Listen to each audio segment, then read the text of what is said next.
ඉතින් කොහොමද ඔයාලට ඔන්න ඉතින් අපි අදත් වීඩියෝ එකක් අරගෙන එනවා. අද අපි මේ හදන්න යන්නේ කිම්චි කියලා කියන්නේ කොරියාවේ නම් ගොඩක් ජනප්‍රිය කෑමක්. එයාලා මේ කොරියාවේ තියෙන මෙන්න මේ ගෝවා එක අපි මේ ලංකාවේ හදන අච්චාරු එක වගේ එයාලගේ අතිරික්තය අච්චාරුවක් විදිහට හදලා කල් තියාගෙන මෙයාලා කනවා. ඉතින් මේ කිම්චි එක හදාගන්න අපි ලංකාවේ තියෙන සාමාන්‍ය ගෝවා එක නෙමෙයි. කිම්චි හදන වෙනම ගෝවා එකක් තියෙනවා. ඒක සාමාන්‍ය ෆුඩ් සිටි වල වගේ ගන්න තියෙනවා. ඉස්සෙල්ලාම මේ ගෝවා එක හොඳට හොදගෙන ඊට පස්සේ ලුණු දාලා ලුණු වතුරේ දවසක් විතර වගේ හොඳට තියන්න ඕනේ. අපි ඒක හදාගත්තට පස්සේ බොටල් එකකට වගේ දාගන්න හිතාගෙන හිටපු නිසා ඒක දාගන්න ලේසි වෙන. මේක ඉස්සෙල්ලා අපි පොඩි පොඩි කෑලි වලට කපා ගත්තා. ඊට පස්සේ තමයි අපි මේක ලුණු දාලා හොඳට ලුණු වතුරේ දවසක් විතර වගේ තියලා තිබ්බේ.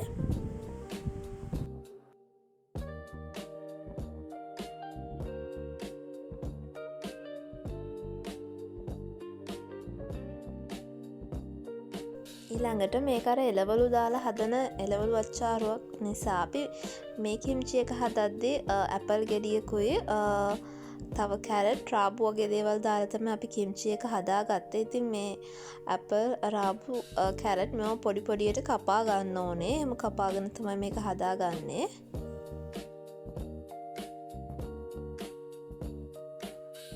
ඔන්න මේ තියෙන්නේ අපි එහෙම කපාගත්ත ඇපල්, ඉඟුරු, සුදුලූණු, රාබු, කැරට් සහ ලූණු.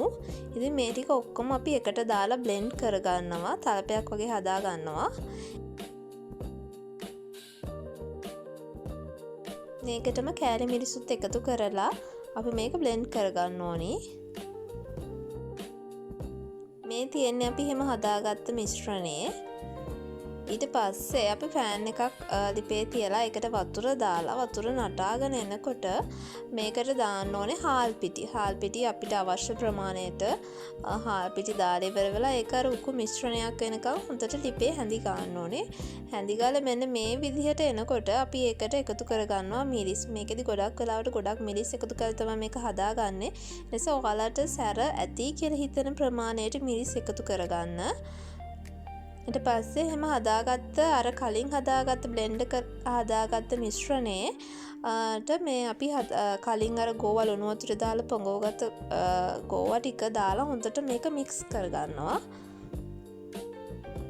ඊට පස්සේ අර අපි ෆෑන් එකේ තියලා හදාගත්ත හාල් පිටි ඒ මිශ්‍රණය ඒව ඔක්කොම එකතු කරලා හොඳට මේ කොළවල හැම තැනම මික්ස් කරගෙන ඊට පස්සේ අපි ඒක හොඳට පිරිසුදු කරගත්ත භාජනයකට දාලා මේක අසුර ගන්නවා. ඊට පස්සේ මේක හොඳටම රස වෙන්නේ ෆ්‍රිජ් එකේ තියලා ටික දවසක් පරණ වුණාට පස්සේ. ඉතින් මේක අච්චාරුවක්. ඉතින් මේක ඔයාලත් හදලා රස බලන්න. එහෙනම් අදට ගිහින් එන්නම්. ඔයාලා හැමෝටම සුබ දවසක්.